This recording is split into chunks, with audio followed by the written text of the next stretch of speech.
So I recorded this episode a few months back after not even having an episode for even more months.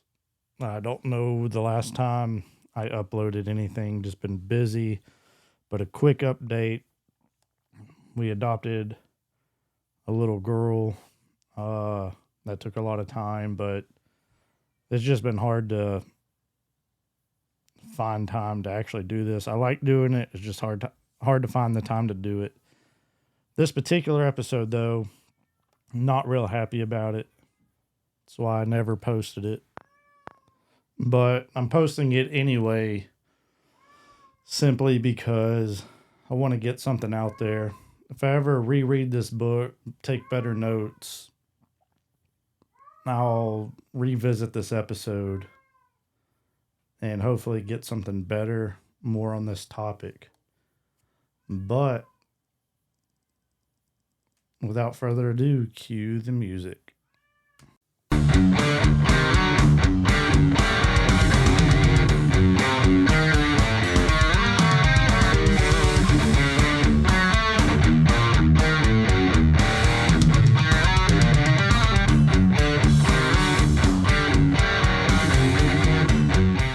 Welcome back to the highly unanticipated, very unprofessional, and extremely boring podcast you always knew you didn't need, Learning Lutheran. My past two episodes have been interviews with some friends, one out of Dallas and then another local friend that I've been friends with since we were kids. Today will be another solo episode. Those last two episodes were fun. I want to do more interviews, more long form discussion type episodes with various people. But as of right now, this will be a solo episode and probably some solo episodes going forward in the near future. I don't have any guests lined up right now. But this episode, I want to talk about a book I read. It will probably be a short episode. Last one ran for like 2 hours. This one will maybe be 20 minutes, if that. But the book I read was called Four Disturbing Questions with One Simple Answer: Breaking the Spell of Christian Belief. So obviously with that title, it's not a Lutheran book. It's not a Christian book at all. The author's name is Tim Sledge, and he's actually not far from where I live, only about 2 hours. But I read it just out of curiosity and wondering how an atheist might think. But this guy was a former Baptist pastor, and I'm honestly not surprised he came to some of the conclusions he came to because of his Baptist background. And I'm going to walk through the four questions he raises in this book. I'm not going to go super in depth in them because honestly, I didn't think they were that deep of questions. He wrote the book well. I mean, I'll give him that, but the questions I don't think are as good as he thought, nor did the book do what I think he was hoping the intentions it would have on Christians. It honestly pushed me further into orthodoxy and not so much question my faith or my beliefs in Christ. But the first question is, why does faith in the resurrected, empowering Jesus generate such inconsistent results?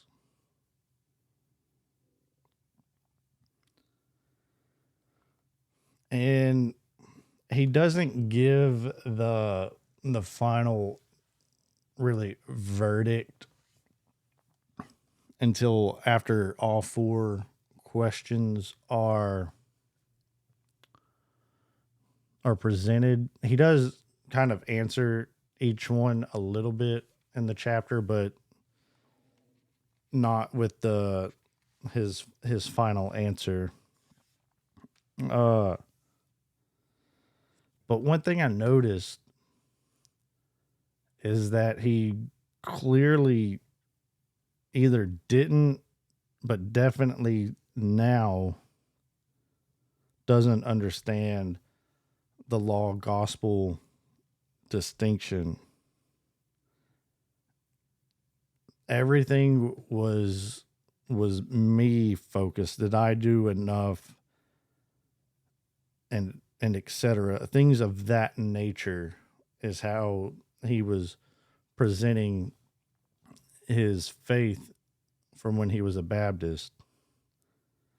And he also didn't seem to understand sin. And like there also, I wish I would have taken better notes on this, but it also came off as somewhat of a Wesleyan influence and perfection, that we can achieve it here and now. He didn't state that explicitly, but it came off that he might have held to that or something close.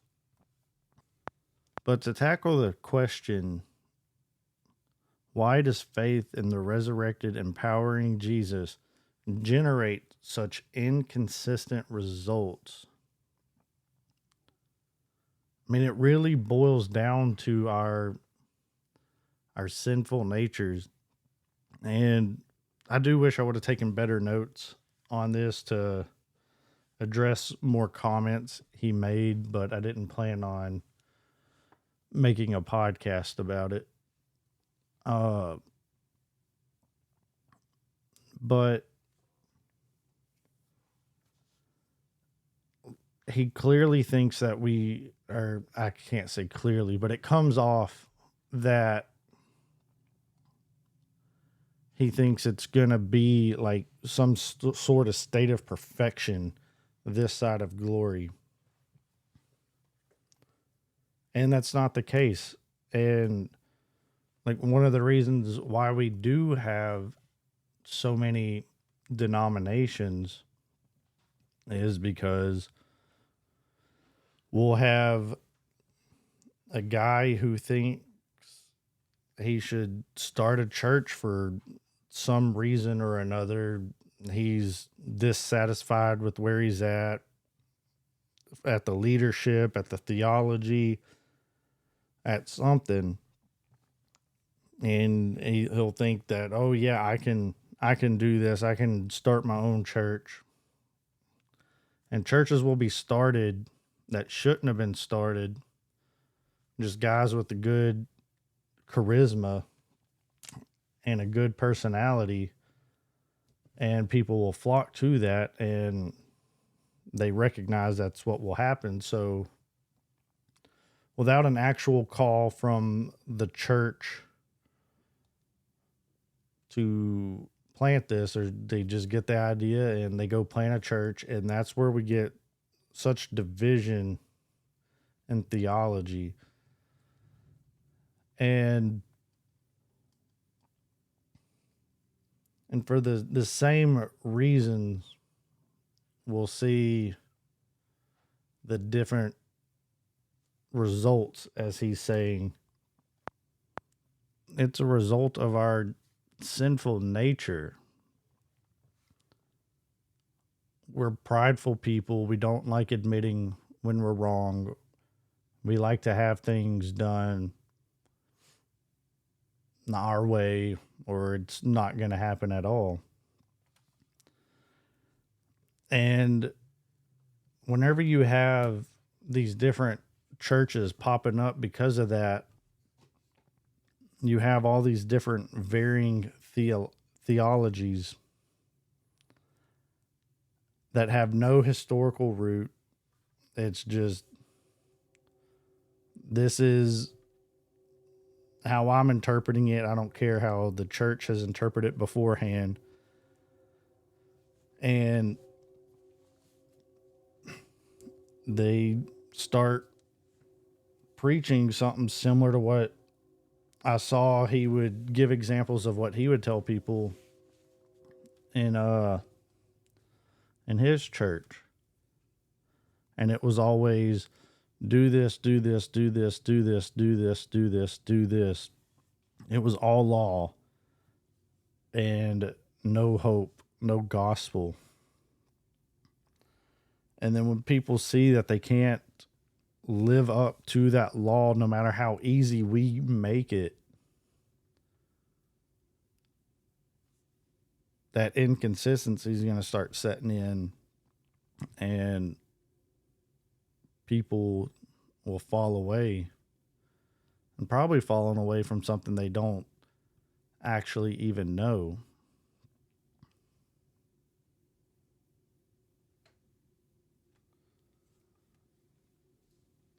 And I'm just winging this episode. I should have taken better notes while reading the book. It was a good book. I'm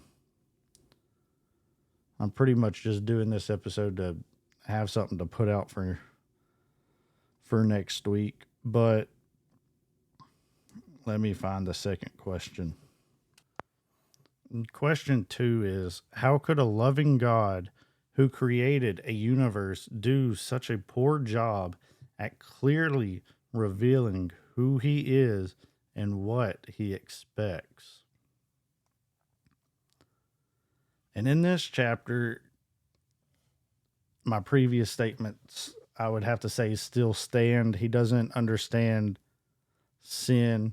He doesn't understand law, gospel, and he doesn't understand God at all. And he even seems to hold himself smarter than God. And one example I took for this is, imagine you are an all-powerful, loving God, and you have created humans in your own image. It is your desire that they know who you are, how much you love them, and what you expect of them. You want every individual who will ever live to know and understand these things.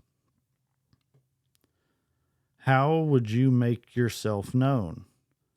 Whatever plan for this self-disclosure you might devise, I'm sure it would be a better plan than anything in this world that purports to be a revelation from any God, including the Bible and the events it records. End quote.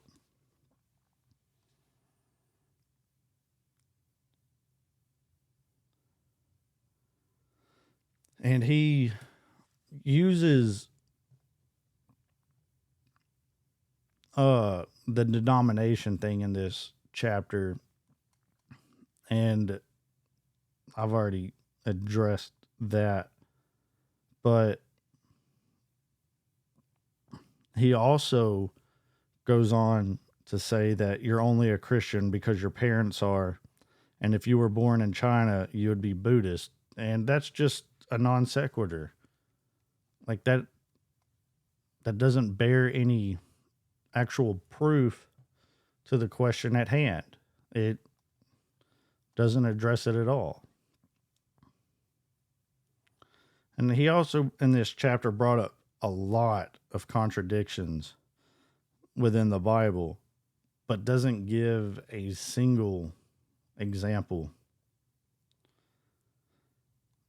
And with his claims of being a Baptist pastor, I don't doubt that he believed what he believed, but I do doubt what he held to was a biblical Christianity, and it was probably just more of a cheap American knockoff. And something else I had wrote was that this book is just, it makes me sad for him. And I made a note to myself to pray for him, because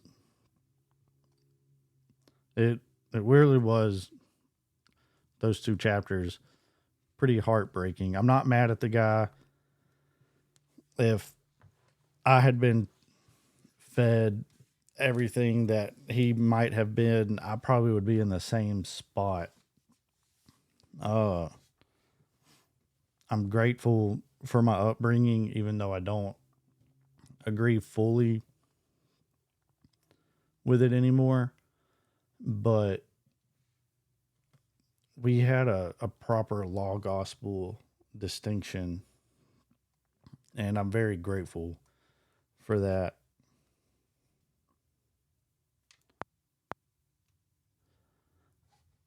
And going on to the third question, it was honestly probably the dumbest question of all of them. It was just honestly a dumb question. There's no nice way to say it. The question is, why didn't Jesus say anything about germs? And he even goes on to pretty much answer that question for himself in the chapter. And I don't think he even realized it. He says how long it took us to understand anything about germs, and it's a fairly recent thing of our understanding about germs. So had Jesus even said anything about it, it would have went over their head. They would have had no idea what he was talking about. And there probably wouldn't have been a way to actually explain it to them without just giving them a divine revelation, which he definitely could have done, but it's obviously not part of his plan, nor do I see it being an important topic to do that with. But I was really, that this chapter was just, I hate saying it. It was just really dumb. I didn't even write anything down for this chapter other than just wow. I'll probably reread the book. It's a fairly short book. I'll probably reread it and come back and do a better analysis of it. But as of right now, I'm just winging it off the top of my head with what little bit I did write down. So don't think of this as a super critical, highly intelligent breakdown of this book, because it's far, far from it.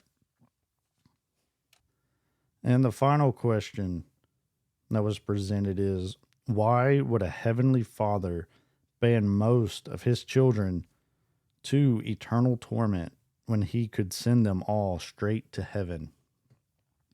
And again, this chapter boiled down to he didn't understand God. He only focused on that one attribute, and that's love. And yes, God is love, but he is also holy, and he is righteous.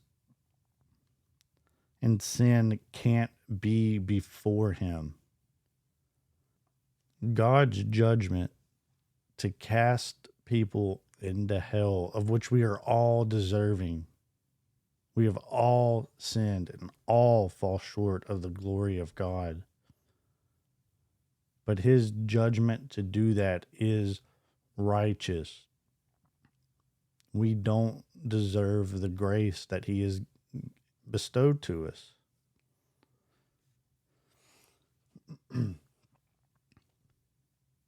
It wouldn't be loving, and God wouldn't be just if he let sinners go unpunished. But then, how do some sinners get to go to heaven and not hell? And that is the gospel, that Jesus Christ came and died, became the propitiation, took the sin on himself. He paid the punishment that we deserve. He bore the entire weight on the cross and gave us his righteousness. His conclusion to all this is Christianity and all other religions are the creation of human minds, and there is no all-powerful, all-knowing, personal, loving God. That was his one mind-blowing answer to these four disturbing questions. I honestly didn't find them to be disturbing. I think what he presented was well written. I just don't think it was well thought out. I don't think it was very intelligent, like an honest look at these questions, the way he presented them. I'll reread the book and take extensive notes and revisit this episode. I'd even like to invite Tim Sledge on to talk to him. And if Tim, if you happen to hear this, I only live about 2 hours away from you. I wouldn't mind driving that distance, meeting with you face to face and talking this over. Not that I have the power to convert you or anything, but just to get a better look at where you're coming from. Because I might not be, as far as this episode here went, you might not think it was a fair analysis, and I'd be willing to have you on and get your point of view, and we could have an honest discussion. And so if you'd like that, I'll have my email in the contact list or in the show notes below. And you can feel free to reach out to me. But I am going to reread this book. And he's got another one called Goodbye Jesus, I think is what it's called. It is called, Goodbye Jesus. I'll give it a read too. Take notes on it.